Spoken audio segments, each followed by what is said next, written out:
Nos salutations comme d'habitude. Frappe chirurgicale du Premier ministre Ousmane Sonko sur les francs CFA et la fameuse monnaie éco qui n'a pas encore vu le jour. Un enfant qui tarde à venir, mais une mise en garde sévère et nous avons apprécié. C'est cette Afrique que nous aimons. Nous l'avions dit. Peu importe comment on accède au pouvoir, ce qui compte pour nous, c'est qu'est-ce que vous faites une fois au pouvoir pour l'Afrique. Venez par les urnes, venez par une lutte armée, par une révolution populaire. Après tout, les impérialistes sont tout à imposer à la tête des États africains certains rebelles. Mais comment est-ce que les Museveni, les Kagame sont arrivés au pouvoir? Vous le savez, non? Comment est-ce que Laurent Désiré Kabila, à son époque, est arrivé au pouvoir? Lui-même, qui avait été précédé par Mobutu, comment est-ce qu'il est arrivé au pouvoir? Qu'est-ce que Lumumba avait fait à ces gens? Donc, à chaque fois qu'il s'agit de leurs intérêts, s'il faut passer par les armes, les impérialistes sont prêts. Si ce sont les urnes, ils sont prêts. Nous autres Africains, c'est cette attitude que nous devons également adopter. Toute élection qui va permettre à un pays africain de se mettre sur le chemin de la souveraineté, il faut accompagner. Si c'est ce qu'ils appellent coup d'État, si c'est ce qui est la voie salutaire pour libérer le peuple d'Afrique, il faudrait saluer.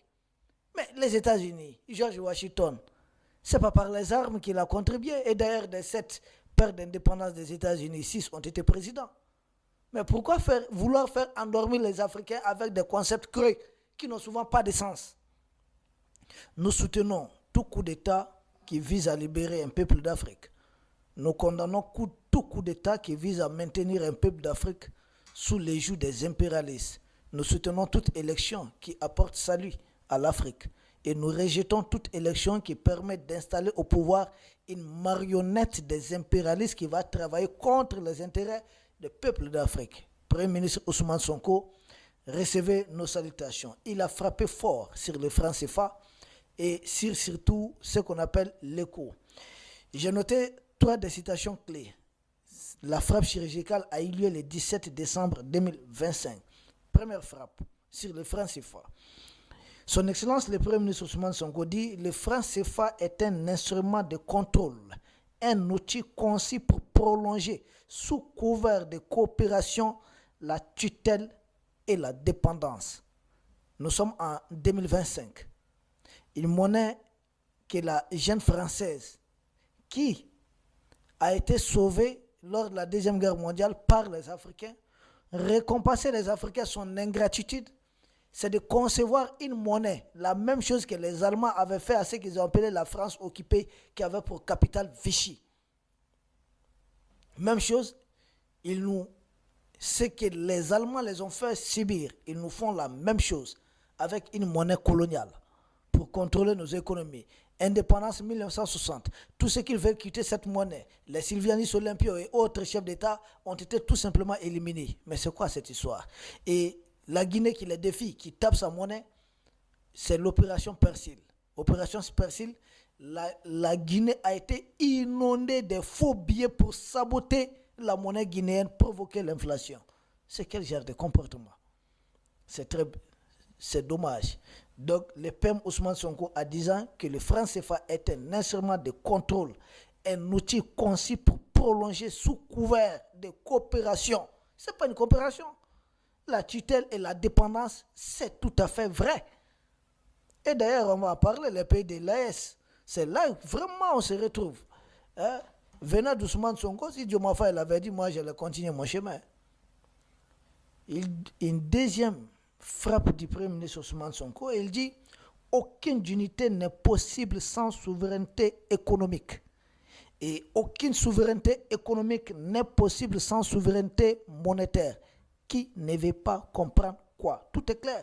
Il n'y a pas de dignité sans souveraineté économique. Tant que votre économie est tenue. Or, pour parler de souveraineté économique, ayez au moins la souveraineté monétaire. C'est pourquoi moi je salue quand les pays de l'Est ont entamé la guerre économique, en libérant les mines, en faisant beaucoup de réformes, banque d'investissement, on va en parler. Tout ça en prélude d'une banque centrale. Et c'est une banque centrale qui va nous sortir de cette chose qu'on appelle le franc CFA. Le Premier ministre Ousmane Sonko, toujours le 17 décembre 2025, il a plaidé, il a parlé d'une réforme urgente dans ce qu'il appelle Afrique francophone, qui est Afrique francophone, un terme entretenu par les Français, qui est même une insulte à notre égard. Dans ce qu'on appelle l'Afrique francophone, il faut une réforme urgente. Et d'ailleurs, pour tacler un peu ce qu'on appelle l'écho, il dit ceci: changer de nom sans changer de logique n'est pas une révolution, c'est un rebranding de la dépendance. Parce que vous savez, avec cette histoire des francs CFA, nous voulons quitter les francs CFA. Mais la CEDEAO avait proposé une monnaie qui s'appelle ECO, c'est-à-dire pour les 15 pays. Mais à l'époque, nous, on était encore dans la CEDEAO. Alassane Dramane Ouattara et la France ont vite fait, ils disent, eux aussi, ils vont produire ECO, mais pour la zone IEMOA. Une façon d'usurper un projet de la CEDEAO pour maintenant, selon la France, pour ce qu'on appelle l'Afrique occidentale française. On a remplacé la Mauritanie par la Guinée-Bissau, tout simplement.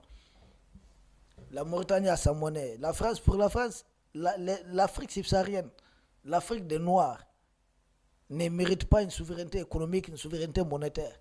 Voici tous les combats. Vous voyez ce qui se passe avec l'uranium du Niger, non? Ils disent qu'ils ont porté plainte. Areva a porté plainte. Areva, c'est l'État français. Orano, c'est l'État français. Qu'ils ont porté plainte à Paris, là-bas, contre le Niger pour son uranium. Mais c'est une insulte. Il s'agit de notre richesse. Bon, on va continuer de toutes les façons. Parce que changer de nom, franc CFA, ECO, c'est comme vous changez de chemise, mais c'est toujours la même personne. Ah oui, oui. Parce qu'on va toujours maintenir en place les mêmes mécanismes. Franc CFA était fabriqué à Chamelières, ECO aussi sera fabriqué à Chamelières. Les mêmes acteurs. Toujours gouverneur de BCAO va devenir gouverneur d'ECO et autres. Qu'est-ce qui a changé en fait? Changement de nom. Que si cela peut soulager les Africains. Parce que franc CFA, franc des colonies françaises d'Afrique, si ça dérange en 2025, il faut transformer ça en ECO. Que changement de nom, peut-être, ça suffira à soulager les Africains. Mais nous ne sommes pas des enfants. C'est une façon de nous insulter. Il ne s'agit pas de changer le contenant simplement. Il s'agit de changer le contenant et le contenu, de remplacer, de casser, de briser le système. C'est de cela qu'il est question. Ils n'ont pas essayé de nous maintenir dans quelque chose et puis maquiller. Mais ils nous prennent comme des débiles, comme des gens qui ne réfléchissent pas.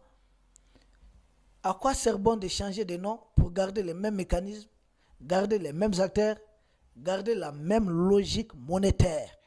Le Premier ministre Ousmane Sonko dit: changer de nom sans changer de logique n'est pas une révolution. C'est un rebranding de la dépendance. Et c'est clair, nous soutenons fermement ces propos. Peuple d'Afrique, cette histoire du franc CFA, les pays de l'Est, nous les avons encouragés. Mais je suis convaincu, les dirigeants sont en train de travailler de façon méthodique. Parce que ce qui compte, c'est la volonté de quitter le franc CFA. Et les dirigeants de l'Est se sont inscrits dans ça. Et je vois le Premier ministre Ousmane Sonko, fidèle à sa promesse de campagne, en train de s'inscrire dans ça également. Et bravo. Bravo, parce que ce qui compte, vous avez cette histoire de franc CFA, ce n'est pas en réalité un problème technique. Non. Non, non, non, non. C'est pas un débat technique. Comment est-ce qu'il faut faire? Est-ce qu'il faut... Non, le débat n'est plus à ce niveau. Le débat est politique et c'est historique. Il est faux. Pour ceux qui, pour nos dévanciers, nos martyrs, ceux qui sont tombés, tous ces chefs d'État qui ont été assassinés, éliminés, simplement parce qu'ils ont voulu quitter le franc CFA, tous ces chefs d'État africains, nos pères de l'indépendance, qui étaient des souverainistes, qui ont été écartés du pouvoir, éliminés parce que voulant tout simplement une souveraineté économique. On se souvient d'Amani Diori, même qui était l'homme de la France, parce que pour avoir écarté son cousin Bakary Djibo, c'est ce que la France a fait pour amener Amani Diori. Mais quand Amani Diori a voulu, avec fixer le prix d'uranium, commencer dans ça, mais qu'est-ce que la France a fait? Ils l'ont dégommé purement et simplement. Et même sa femme, qui a été martyre, c'est très triste. Mais c'est ce qu'ils ont fait. Même le ciel a été répété au Tchad. François Toumalba, qui était leur homme au début. Mais pour une histoire de Bandaouz, là où il y a le pétrole, entre le Tchad et la Libye, qu'est-ce qu'ils ont fait? Ils n'ont pas hésité à dégommer. Il a même été assassiné, le premier président du Tchad, François Tombalbaye. Mais pourquoi? Que les Africains comprennent, ils ont fait assassiner des dirigeants africains qui voulaient asseoir une souveraineté économique. Mais seulement, encore c'était avec les francs CFA. Et le PM Ousmane Sonko dit qu'il n'y a pas de souveraineté économique sans souveraineté monétaire. Il faut que votre économie soit adossée, soit portée par votre monnaie. Et non pas par une monnaie coloniale. Il y aurait que les commis, ils vont contrôler votre économie. Ils vont continuer. Je comprends les dirigeants de l'AS qui sont très méthodiques aussi. Et ils ont déjà créé une banque d'investissement.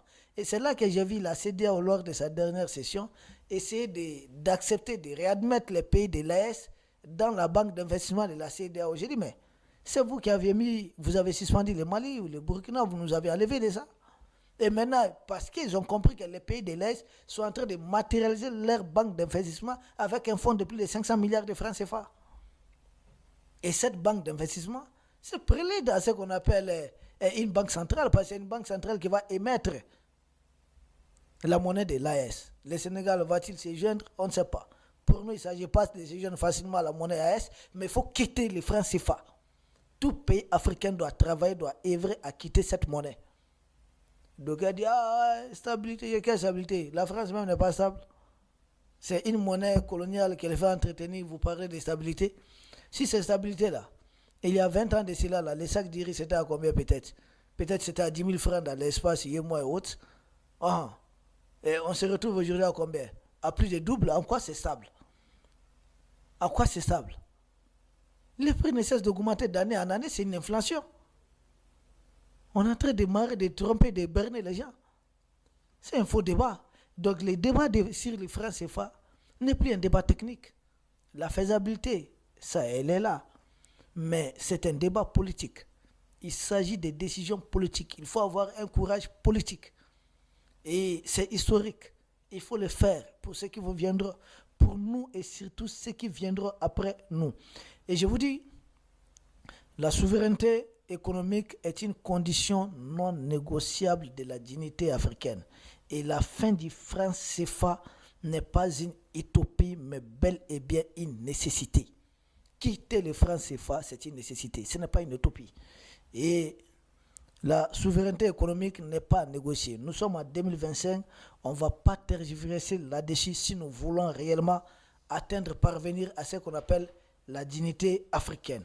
Peuple d'Afrique, je dis les dirigeants de l'Est, quant à eux, sont méthodiques. Banque d'investissement opérationnelle. Maintenant, nous captons sur quoi? Banque centrale. Et là, je vois qu'ils sont en train d'augmenter la productivité, parce que pour soutenir surtout une monnaie, il faut produire, il faut travailler. Il faut que la monnaie, la force d'une monnaie, c'est le travail, c'est la production, c'est la transformation. Donc là, c'est en train d'avancer à grands pas. C'est l'exploitation de nos ressources minières, de certaines d'autres ressources. Donc tout ça, ça avance à grands pas. Donc nous disons bravo et nous encourageons la dynamique. Peuple d'Afrique, le franc CFA est alors en difficulté ici en Afrique de l'Ouest. L'Afrique centrale, je ne sais pas ce qui s'y passe.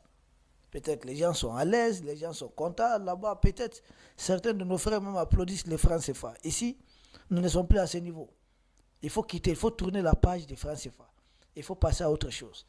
Que les pays le fassent individuellement ou de façon collective, peu importe.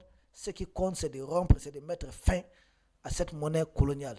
Ça a trop duré, on ne peut pas rester dedans. La France n'est même plus dans les choses de 1945. Pourquoi nous, on va rester dans ça? De 1945 à 2025, une monnaie coloniale. Nous encourageons les dirigeants de l'Est de tout mettre en œuvre pour quitter cette monnaie.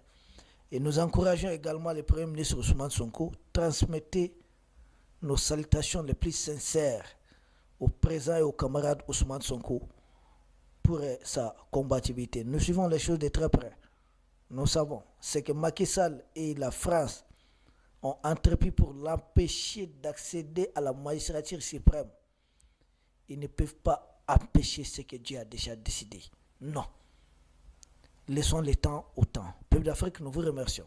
Et nous espérons vous retrouver demain pour un autre sujet au sommet de l'actualité.